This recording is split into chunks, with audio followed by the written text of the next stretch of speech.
Sumit Tutorial presents NCERT solution class 10th exercise number 1.1 और question number 1। Nobita, Doraemon और मैं, हम तीनों ही अब इस एक्सरसाइज नंबर 1.1 को सोल्यूशन करने जा रहे हैं। आप सभी बहुत अच्छे से देखिए और सीखिए। देखो, क्वेश्चन नंबर 1 बोला जा रहा है express each as the product of its prime factors. आपको जो गिवन नंबर्स हैं उनके प्राइम फैक्टर्स लिखने हैं। अभी थोड़ी इससे पहले वाले जो वीडियोज हैं उसमें मैंने आपको बताया कि how to prime factorize a number. आपको कोई भी नंबर गिवन होगा, आप उसके प्राइम फैक्टर करोगे कैसे। अभी हम देखते हैं क्वेश्चन नंबर 1। इसके पार्ट 1 में 140 गिवन है। क्या गिवन है? 140। इसको पहले हम रफ पेपर पर पहले इसके प्राइम फैक्टर करेंगे और अपनी आंसर शीट में डायरेक्ट इसके प्राइम फैक्टर्स ही राइट करेंगे। ठीक है, तो सबसे पहले मैंने 2 की टेबल से इसको डिवाइड किया तो ये 70 टाइम डिवाइड हो जाएगा। अभी मैंने 2 की टेबल से दोबारा इसलिए डिवाइड किया क्योंकि इसका जो यूनिट डिजिट है वो अब भी 0 है और जो जिस नंबर के लास्ट में 0 आ जाता है ना वो 2 से डिवाइड हो जाते हैं। अभी जब मैंने 2 से इसको फर्दर डिवाइड किया तो क्यूसेंट आ गया 35। क्यूसेंट क्या आ गया? 35 आ गया। अब इसके बाद लास्ट में नंबर आ रहा है 5, तो ये 5 की टेबल से सिंप्लीफाई हो सकता है। अब मैं जिसको 5 से सिंप्लीफाई करूँगा तो ये 7 टाइम हो जाएगा और फाइनली मैं 7 से 7 को डिवाइड करके क्यूसेंट क्या आ जाएगा? 1। इसके बाद ये नंबर सॉल्व नहीं होगा। अब मैं ये देखूंगा कि जो प्राइम फैक्टर 2 है वो कितनी बार आ रहा है। तो मैंने देखा इसकी काउंटिंग 2 हो रही है। क्या हो रही है? 2। तो अब मैं जब इसके प्राइम फैक्टर्स को राइट करूंगा तो मैं डायरेक्ट आंसर राइट करूंगा। पार्ट ए 140, इसके प्राइम फैक्टर्स में 2 की काउंटिंग 2 है। 2 टाइम मल्टीप्लाई हो रहा है इसलिए 2 की पावर मैंने 2 लगा दी। इसके बाद मैं देखूंगा 5 कितनी बार मल्टीप्लाई हो रहा है। तो मैंने देखा 5 1 टाइम मल्टीप्लाई हो रहा है तो 5 की पावर 1। इन सिमिलर वे 7 को चेक करूंगा 7 कितनी बार मल्टीप्लाई हो रहा है। तो 7 एक बार मल्टीप्लाई हो रहा है तो मैं इसको 7 टू द पावर 1 राइट करूंगा। इस तरीके से 140 के प्राइम फैक्टर्स हो जाएंगे।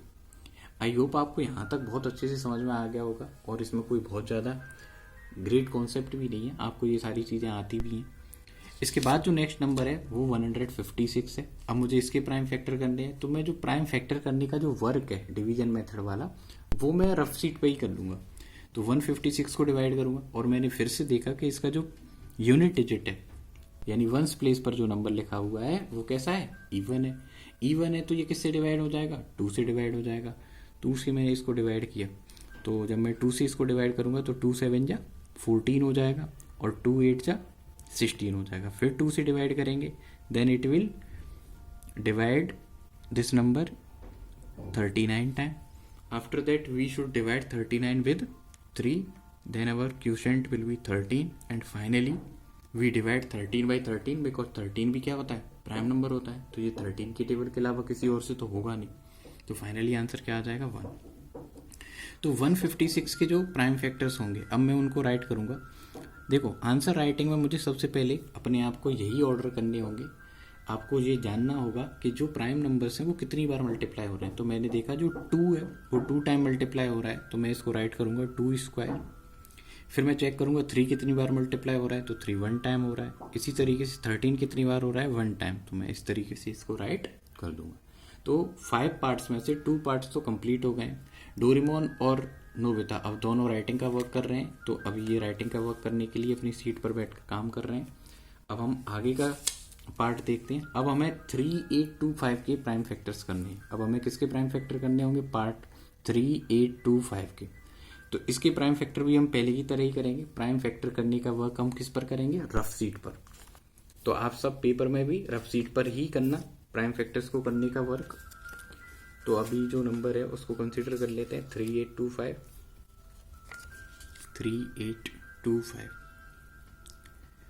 अब देखो, सबसे पहले हम ये चेक करेंगे क्या इस नंबर को 2 से डिवाइड करना चाहिए। तो आप बोलेंगे सर इसको 2 से डिवाइड मत करो। क्यों? क्योंकि इसका जो यूनिट डिजिट है ना वो 5 है और यूनिट डिजिट 5 होगा तो ये 2 से डिवाइड तो नहीं होगा। ओके, ये तो मालूम चल गया 2 से नहीं होगा। अब 2 के बाद नेक्स्ट प्राइम नंबर कौन होता है? तो 2 के बाद नेक्स्ट प्राइम नंबर होता है 3। और 3 की टेबल से कोई भी नंबर डिवाइड कब होता है ये हमें कैसे पता चलता है? 3 की डिविजिबिलिटी रूल से। 3 की डिविजिबिलिटी रूल में क्या होता है, मतलब मालूम कैसे चलता है? तो हम सबसे पहले जो गिवन नंबर है उसकी ईच डिजिट को सम कर लेते हैं। क्या कर लेते हैं? सम। 3 + 8 + 2 + 5। अब आप ऐड करो 8 + 2 10, 10 + 5 15, 15 + 3 18। अब आपको अपने माइंड में ये लाना होगा, क्या ये जो 18 है क्या 3 की टेबल से बिलोंग करता है? तो यस ऑफ कोर्स ये तो बिलोंग करता है। इसका मतलब जो फर्स्ट फैक्टर आएगा वो 3 होगा।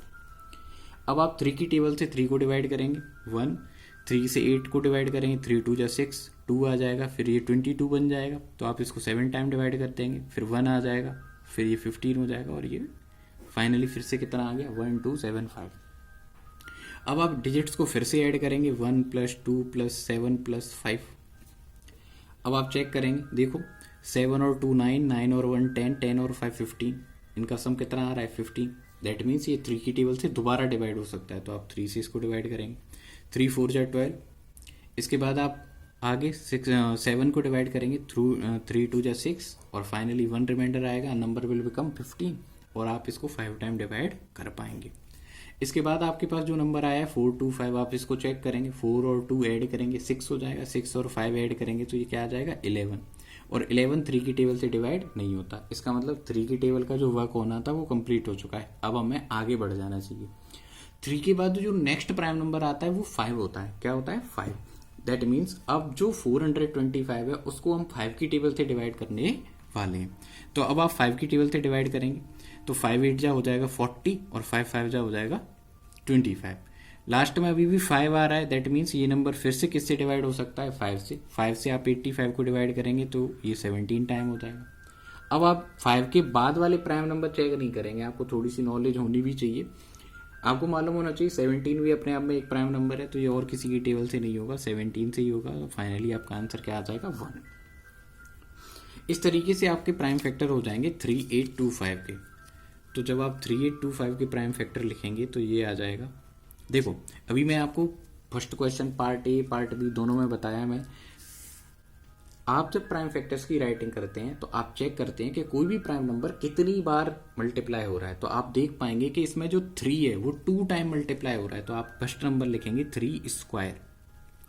इसके बाद आप 5 को चेक करेंगे कि देखो आप देख पाएंगे कि जो 5 है ये भी 2 टाइम मल्टीप्लाई हो रहा है, दैट मीन्स ये 5 स्क्वायर हो जाएगा। इसी तरीके से आप 17 को चेक करेंगे, 17 कितनी बार मल्टीप्लाई हो रहा है, तो उसका आंसर आएगा 1, तो ये आ जाएगा 17 टू दी पावर 1। इस तरीके से आप इसको करेंगे तो आपका क्वेश्चन इजीली सॉल्व हो जाएगा, आपको कोई प्रॉब्लम नहीं आएगी। Thank you for watching question number 1 part 1 2 3।